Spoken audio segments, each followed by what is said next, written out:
Hello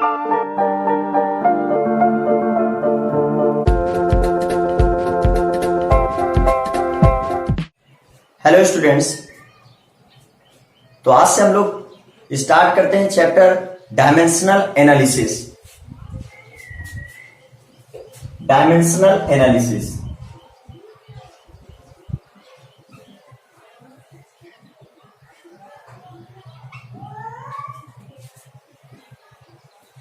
student, dimensional analysis chapter में हमें जो फंडामेंटल फिजिकल क्वांटिटीज हैं उनकी यूनिट्स एंड उनके डायमेंशनल साइन पहले तो ये याद कर लेना होगा। इट मीन्स एक इंपॉर्टेंट टेबल है अपने पास, तो वो हम लोग याद कर लेंगे, ठीक है ना। ये हमारे पास पहले सीरियल नंबर, फिर फंडामेंटल क्वांटिटी,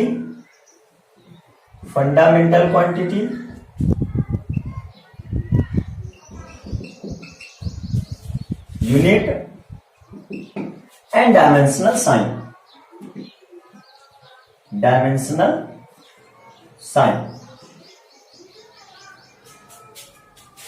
अब स्टूडेंट, जो फर्स्ट हमारे पास फंडामेंटल क्वांटिटी है,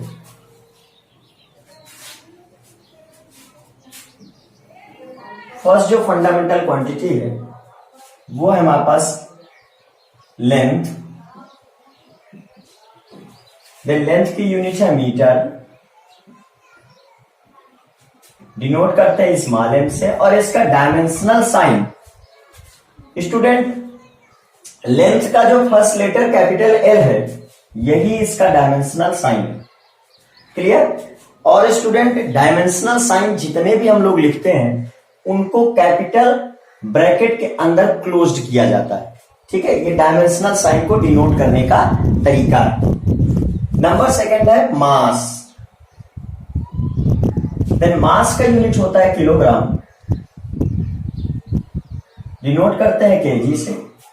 और इसका डायमेंशनल साइन जो मास में फर्स्ट लेटर कैपिटल एम है इससे ही डिनोट करेंगे।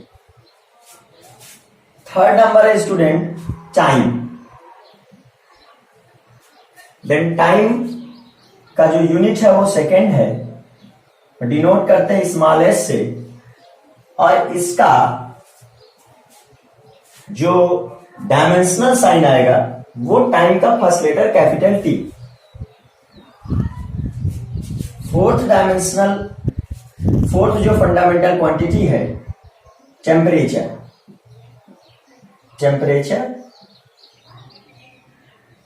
तो स्टूडेंट टेम्परेचर का जो यूनिट है वो केल्विन है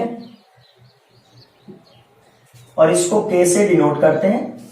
अब स्टूडेंट जब टेम्परेचर के डायमेंशनल साइन की बात आती है तो भाई टाइम का फर्स्ट लेटर कैपिटल टी तो हम लोगों ने यूज कर लिया है। तो अब हम टेम्परेचर के लिए या तो कैपिटल थीटा यूज कर सकते हैं और कैपिटल के भी यूज किया जाता है। Clear. Length, mass, time, temperature.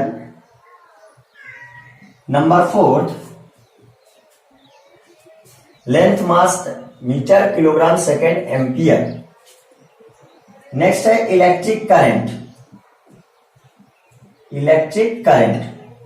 Student electric current की यूनिट है एम्पियर और डिनोट करते हैं कैपिटल ए से। और इसका डायमेंशनल साइन भी कैपिटल ए होता है। क्लियर। नंबर 6 है ल्यूमिनस इंटेंसिटी और intensity of light. Then student जो इसकी यूनिट होती कैंडिला, डिनोट करते हैं सीडी से। एंड इसका डायमेंशनल साइन भी सीडी होता है। स्टूडेंट लास्ट है अपना नंबर 7, अमाउंट ऑफ सब्सटेंस। इसका जो यूनिट होता है वो होता है मोल। और इसको जो यूनिट में जो साइन भी है इसका उसको भी मोल ही लिखते हैं। बट इसका डायमेंशनल साइन दो होते हैं स्टूडेंट, एक होता है म्यू और आप लिख सकते हैं MOL, मॉल। Clear student. तो यार ये टेबल हमने जो है कोई भी कॉन्सेप्ट डिस्कस नहीं किया है, फर्स्ट ऑफ ऑल ये टेबल ही जो है आपके सामने बना रहे हैं, तो कोई ना कोई रीजन जरूर होगा, इसके पीछे कोई ना कोई रीजन जरूर होगा। इसमें कोई कॉन्सेप्ट नहीं है स्टूडेंट, ये सब आप पहले से ही जानते थे।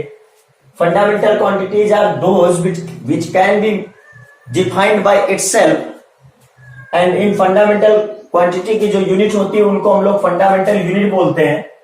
फंडामेंटल यूनिट लिख देते हैं भाई, फंडामेंटल यूनिट बोलते हैं इनको।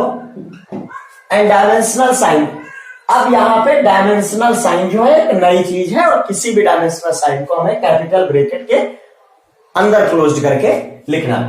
तो स्टूडेंट आप ये टेबल देख लीजिए। हाँ तो स्टूडेंट आप बात करते हैं डायमेंशंस की। ये डायमेंशंस क्या होती है? डायमेंशंस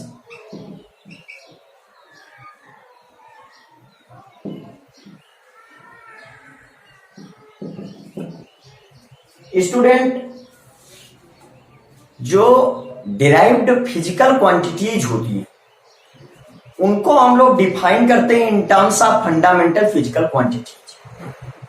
अब किसी भी डिराइव्ड फिजिकल क्वांटिटी में जो फंडामेंटल क्वांटिटीज है उनकी पावर को हम लोग उस फिजिकल क्वांटिटी में उस फंडामेंटल क्वांटिटी की डायमेंशंस बोलते हैं। स्टूडेंट सुनने में थोड़ा अलग लग रहा होगा, अभी हम एक एग्जांपल लेके आपको समझाते हैं, आप इस बात को बहुत कायदे से समझेंगे। यार मान लीजिए सपोज दैट बात करते हैं हम लोग स्पीड की,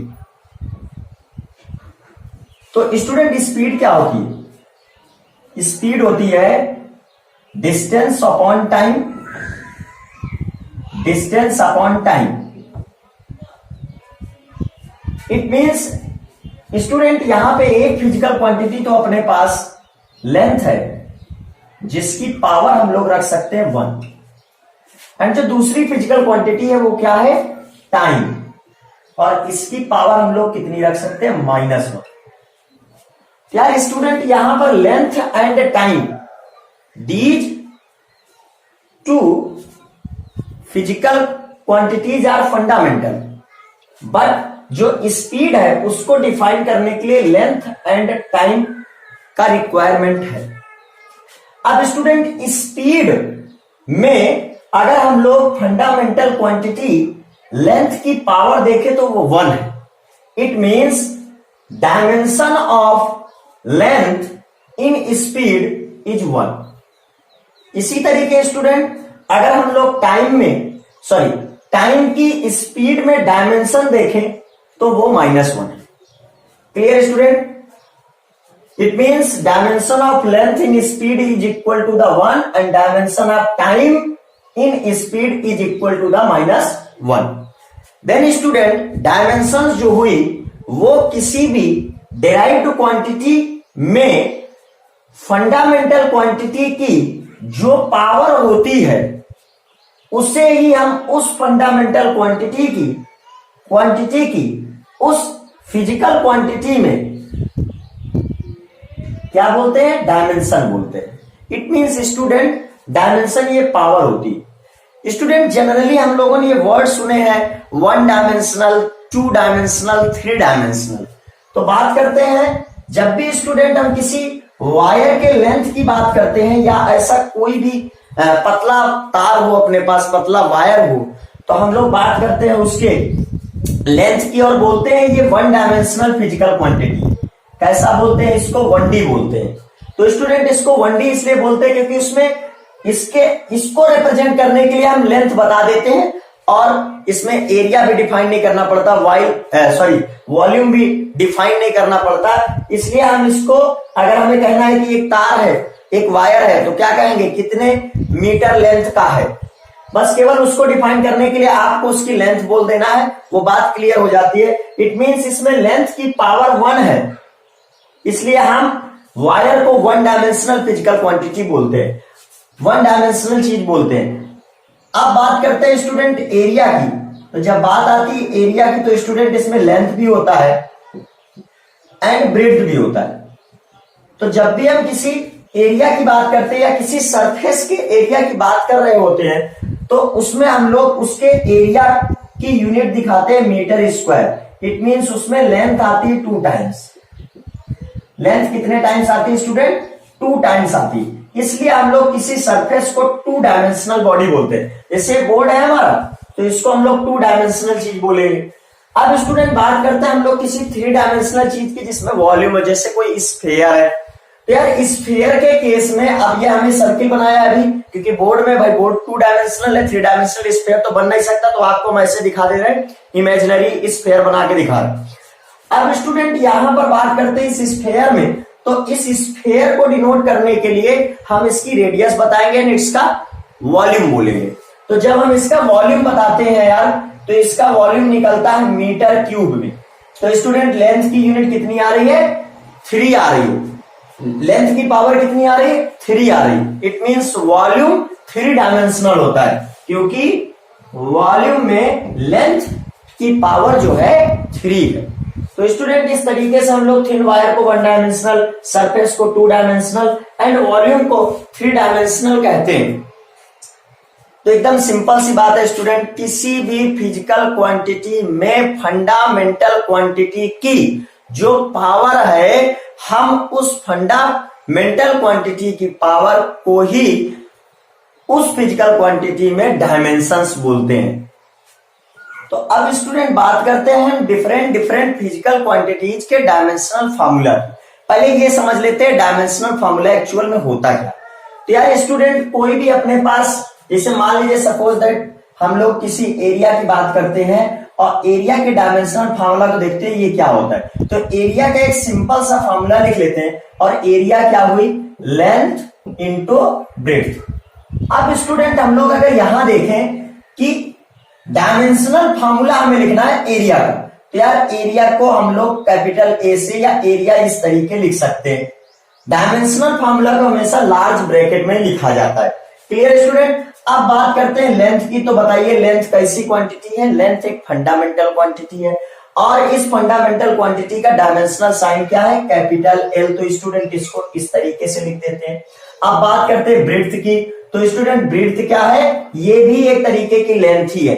क्यों स्टूडेंट? ब्रेड्थ को भी तो मीटर में मेजर करते हैं, तो ब्रेड्थ भी हमारी लेंथ ही है। तो इसको इस तरीके से लिख देते हैं। जरा आप एरिया का डायमेंशनल फॉर्मूला देखिए क्या बना? L square. Student L dimensional sign है और ये डायमेंशनल फॉर्मूला है। अगर यहां स्टूडेंट आपसे पूछा जाए कि एरिया में लेंथ की डायमेंशन क्या है, तो आप क्या बोलेंगे? 2, क्योंकि एरिया में लेंथ की पावर 2 है। तो इसी तरीके बात करते हैं स्टूडेंट। तो इस तरीके से जब हम किसी भी फिजिकल क्वांटिटी की डायमेंशन को शो करते हैं, तो उस फॉर्म को हम लोग डायमेंशनल फार्मूला बोलते हैं। डायमेंशनल फार्मूला में जो भी फिजिकल क्वांटिटीज होती हैं उनकी, जो भी उस फिजिकल क्वांटिटी में जितनी भी फंडामेंटल क्वांटिटी होती है उनकी पावर्स होते हैं और उनके डायमेंशनल साइन होते हैं। अब बात करते हैं स्टूडेंट नंबर 2 में हम लोग वॉल्यूम की। तो वॉल्यूम क्या होता है स्टूडेंट? वॉल्यूम का सिंपल सा फार्मूला कोई लिख लेते हैं। वॉल्यूम का सिंपल सा फार्मूला है student length into breadth into height, LBH। अब स्टूडेंट हमें करना क्या? वॉल्यूम का डायमेंशनल फार्मूला निकालना है। देन कैपिटल V से डिनोट करते हैं वॉल्यूम को। देन वॉल्यूम का डायमेंशनल फार्मूला लार्ज ब्रैकेट में लिख दिया, तो इसका मतलब हुआ वॉल्यूम का डायमेंशनल फार्मूला। तो dimensional formula of volume is equal to length का डायमेंशनल साइन है कैपिटल L, ब्रेड्थ का डायमेंशनल साइन है कैपिटल L एंड हाइट का डायमेंशनल साइन है capital L। Then student volume का डायमेंशनल साइन क्या बना? L3।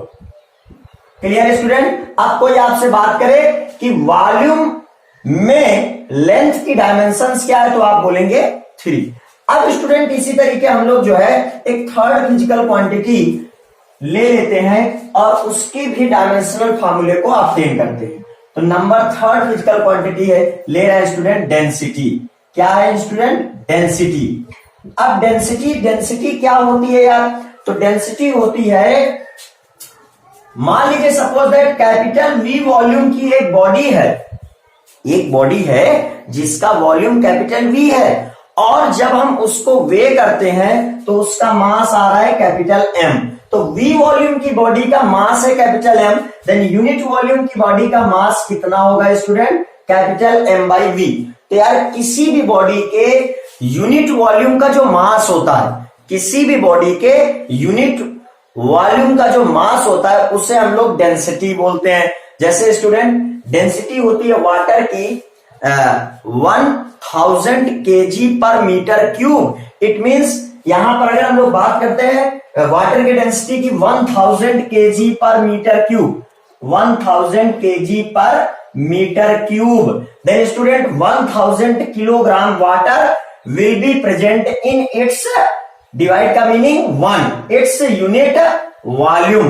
देन यूनिट वॉल्यूम में कितना वाटर है, 1000 kg। तो स्टूडेंट यूनिट वॉल्यूम में जो हमारा मास आ रहा है उसको हम लोग डेंसिटी बोलते हैं। तो फॉर्मूला क्या बना, डेंसिटी डी से डिनोट करो और रो से डिनोट करो, rho is equal to M by V. अब स्टूडेंट रो का हमें डायमेंशनल फार्मूला चाहिए, रो का क्या चाहिए, डायमेंशनल फार्मूला।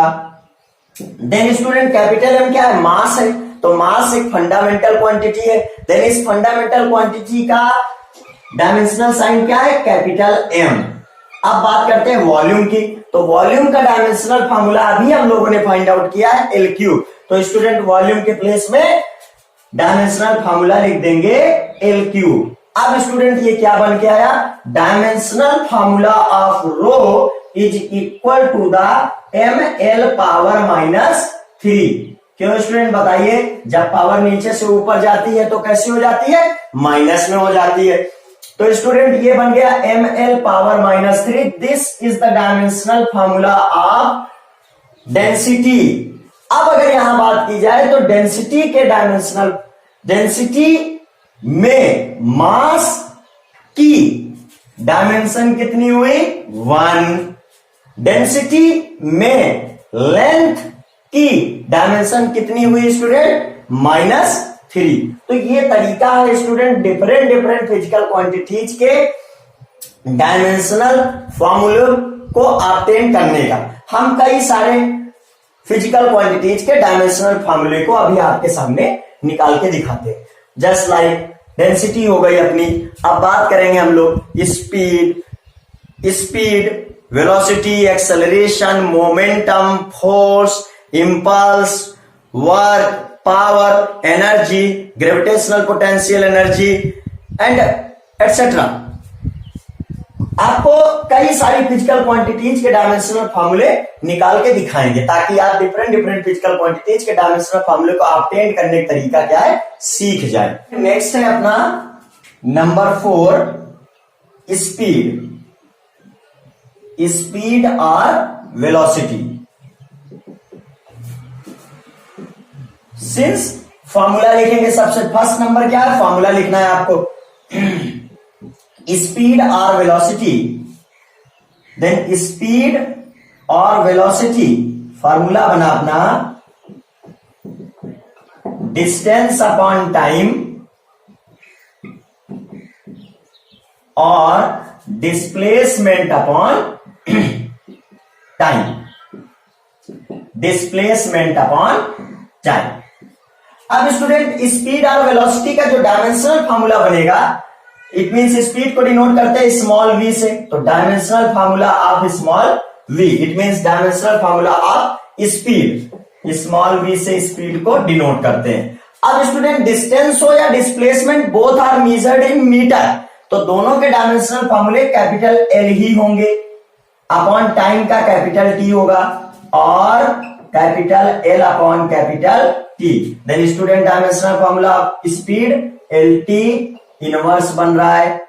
अब इसी तरीके बात करते हैं स्टूडेंट एक्सेलरेशन की। देन नंबर 5 है एक्सेलरेशन। एक्सेलरेशन क्या होता है स्टूडेंट, एक्सेलरेशन होता है change in speed in unit time. किसी भी बॉडी की 1 सेकेंड में कितनी स्पीड चेंज हो जाती है, इसको हम लोग एक्सेलरेशन बोलते हैं। Since acceleration is equal to the change in speed upon change in time, change in time. तो अब स्टूडेंट एक्सेलरेशन को डिनोट करते हैं स्मॉल ए से, तो किससे डिनोट करते हैं एक्सेलरेशन को? स्मॉल ए से।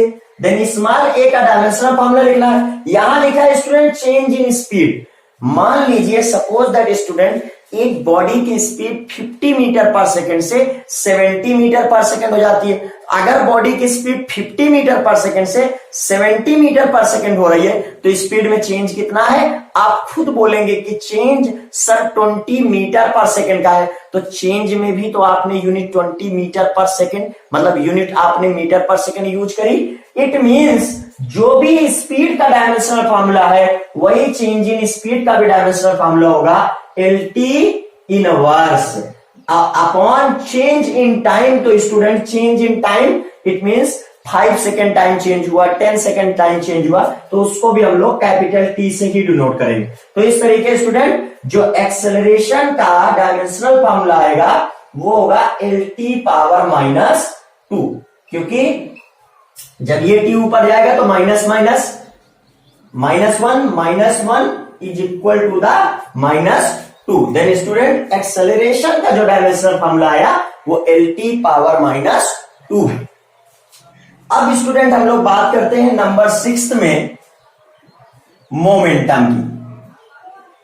मोमेंटम, देन स्टूडेंट मोमेंटम क्या होता है? मोमेंटम वो फिजिकल क्वांटिटी है जो किसी बॉडी के मोशन को डिफाइन करता है। अब हमें मोमेंटम का लिखना है डायमेंशनल फॉर्मूला। तो सिंस मोमेंटम P, इसको डिनोट करते हैं किससे? कैपिटल P से। जिस भी फिजिकल क्वांटिटी का डायमेंशनल फॉर्मूला ऑब्टेन करना है उसका पहले हम फॉर्मूला लिखते हैं। तो momentum P is equal to mass into velocity. अब क्या करना है? कैपिटल P का हमें क्या लिखना है? Dimensional formula. मोमेंटम का डायमेंशनल फॉर्मूला क्या बना? मास कैपिटल M और स्पीड LT पावर -1। तो क्या हो गया स्टूडेंट? ये MLT पावर -1। अब स्टूडेंट इसी तरीके बात करते हैं हम लोग नंबर 7 में फोर्स की। फोर्स को डिनोट करते हैं कैपिटल F से। तो student Newton second law of motion से हमको पता है कि force is equal to mass into acceleration होता है। देन फोर्स का जो डायमेंशनल फॉर्मूला हुआ वो मास इंटू एक्सेलरेशन का डायमेंशनल फॉर्मूला। तो एक्सेलरेशन का डायमेंशनल फॉर्मूला क्या बनेगा स्टूडेंट? अभी हम लोगों ने थोड़ी देर पहले देखा है LT पावर -2। देन फोर्स का जो डायमेंशनल फॉर्मूला बना कैपिटल M LT पावर -2। तो स्टूडेंट यहां पर अगर आपसे पूछा जाए फोर्स में मास का डायमेंशन कितना है? 1। फोर्स में लेंथ का डायमेंशन कितना है? 1। फोर्स में टाइम का डायमेंशन कितना है? -2। अब स्टूडेंट हम लोग बात करते हैं इंपल्स की। तो नंबर 7 में इंपल्स आएगा। इंपल्स, तो स्टूडेंट इंपल्स को डिनोट करते हैं हम लोग I से।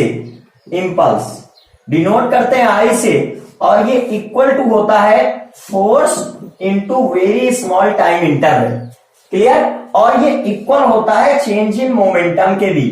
तो स्टूडेंट यहां पे एक इंपॉर्टेंट पॉइंट है कि जो भी इंपल्स का डायमेंशनल फॉर्मूला होता है वही चेंज इन मोमेंटम का भी डायमेंशन, वही मोमेंटम का भी डायमेंशनल फॉर्मूला होता है। देन स्टूडेंट इंपल्स के डायमेंशनल फॉर्मूले के लिए हमें फोर्स का डायमेंशनल फॉर्मूला पुट करना है MLT पावर -2। देखो एक सीक्वेंस में निकाल रहे हैं, जिसका निकलता जा रहा है अगले वाले में यूज कर ले रहे हैं। एंड टाइम का डायमेंशनल फॉर्मूला निकाल रहे हैं कैपिटल T। तो क्या बना बेटा इंपल्स का? MLT power -1। तो ये बना हमारा इंपल्स का डायमेंशनल फॉर्मूला। तो अब स्टूडेंट हम लोग बात करते हैं dimensional formula of work. Number कितना हो गया भाई? अब तक क्या क्या हो गया? अब तक हो गया एरिया, हो गया वॉल्यूम, हो गया डेंसिटी, हो गया स्पीड, हो गया एक्सेलरेशन, हो गया मोमेंटम, हो गया फोर्स, हो गया इंपल्स, हो गया। इट मींस 8 हो गए। अब ये 9 नंबर है अपना वर्क डन। तो इसको डिनोट करते हैं स्टूडेंट W से। और वर्क डन का डेफिनेशन होता है work W is equal to force into displacement in the direction of force.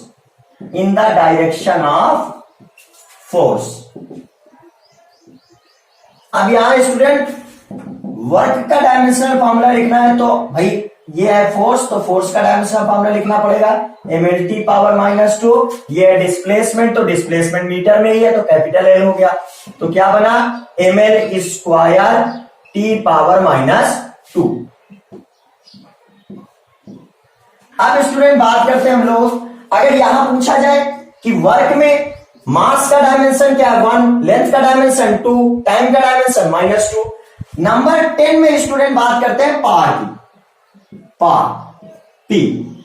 तो पावर क्या होती है स्टूडेंट, 1 सेकेंड में आप जो वर्क करते हो उसी को पावर बोलते हैं। तो अगर मान लीजिए t टाइम में आप वर्क करते हो W, देन 1 सेकेंड में वर्क कितना करोगे W upon T, then P is equal to क्या हुआ W बाई T।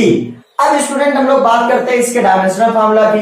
तो dimensional formula power is equal to the dimensional formula of work, work का भी कैलकुलेट किया ml square t power -2 and power का हो गया capital T, time sorry time का हो गया कैपिटल T, देन पावर का बन गया भाई पावर ऊपर जाएगी T तो माइनस में हो जाएगी ml स्क्वायर t पावर -3।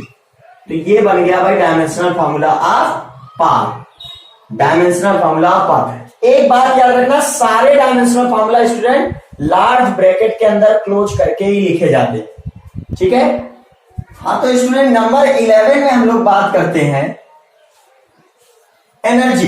तो एनर्जी में एक ले लेते हैं gravitational potential energy, gravitational potential energy, gravitational potential energy.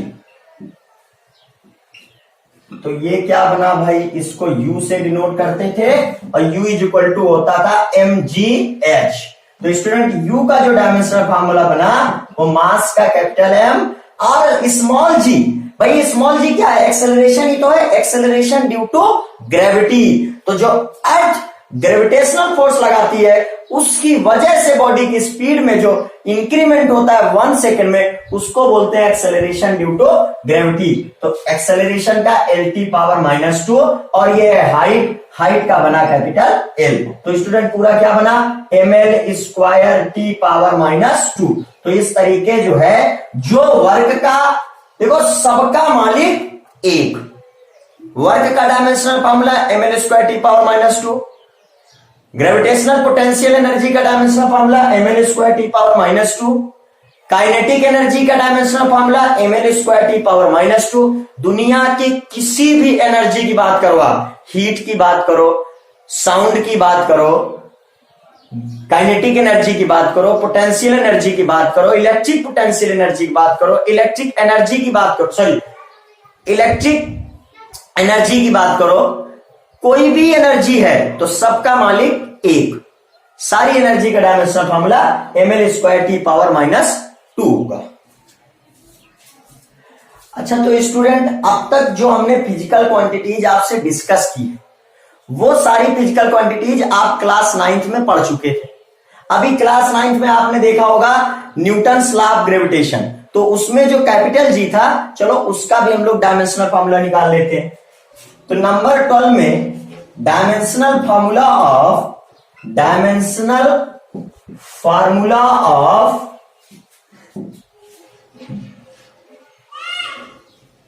Universal gravitational constant, universal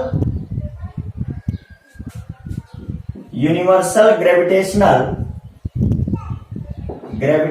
constant it means capital G। तो यार वहां पर जो हम लोगों के पास फार्मूला था वो F is equal to capital G, दोनों बॉडीज के मास अपॉन उनके बीच के distance square, then capital G जो बना स्टूडेंट वो बना FR square upon mass into mass. Clear student. अब इसका हमें जो है डायमेंशनल फार्मूला फाइंड आउट करना है, capital G।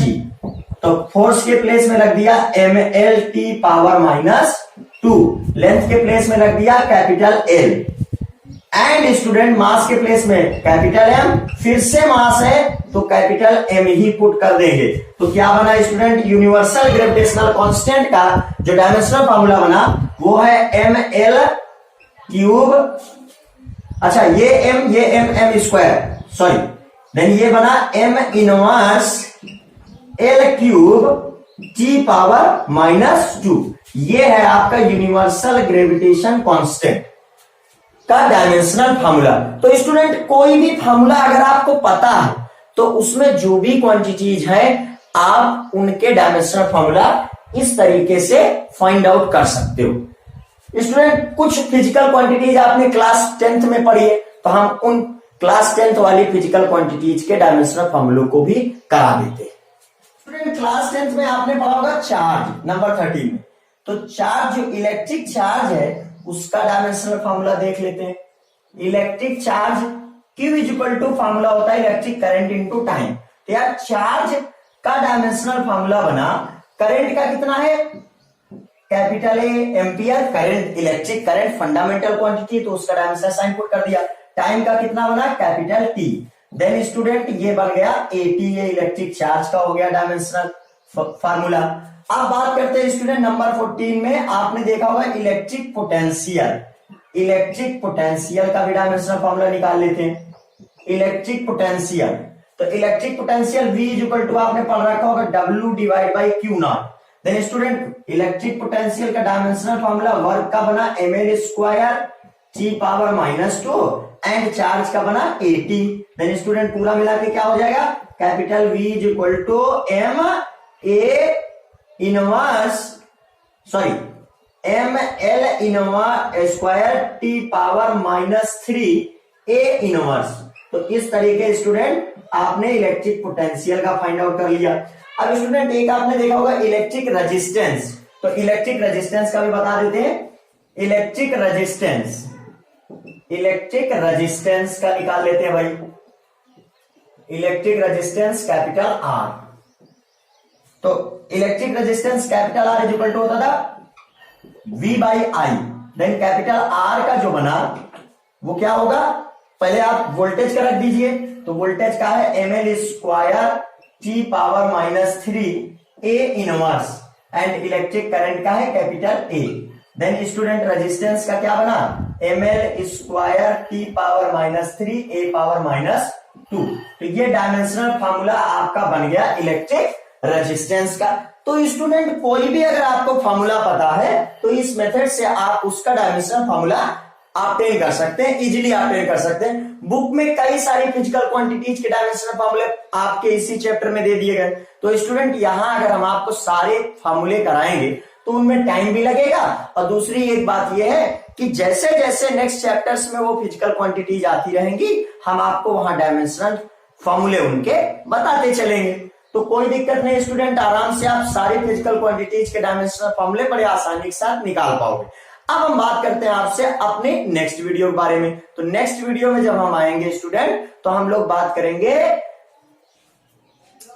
Use of dimensional formula या डायमेंशनल एनालिसिस का क्या यूज है। इट मींस फार्मूला करेक्ट है और इनकरेक्ट है, तो ये सब चेक करेंगे हम लोग डायमेंशनल फार्मूले की हेल्प से। एंड सेकेंड थिंग हम लोग ये भी निकालेंगे कि जो एक सिस्टम की यूनिट है उनको अनदर सिस्टम में कैसे कन्वर्ट करेंगे, तो डायमेंशनल फार्मूले की हेल्प से वो कन्वर्ट करना सीखेंगे। और जो डायमेंशनल फार्मूले की हेल्प से हम डिफरेंट फिजिकल क्वांटिटीज के बीच में रिलेशन करके फार्मूला भी ऑब्टेन करना सिखाएंगे। तो स्टूडेंट मिलते हैं अपने नेक्स्ट वीडियो पर। अगर वीडियो अच्छी लगी है लाइक करें, चैनल को सब्सक्राइब करें और एक दूसरे के साथ शेयर भी करो। स्टूडेंट उनको बताओ कि नहीं हाँ यहाँ पर ज्यादा अच्छा समझ में आ रहा है, आयुष पांडे फिजिक्स में आप लोग आइए, यहाँ बहुत बढ़िया समझ में आ रहा है। Okay, thank you so much.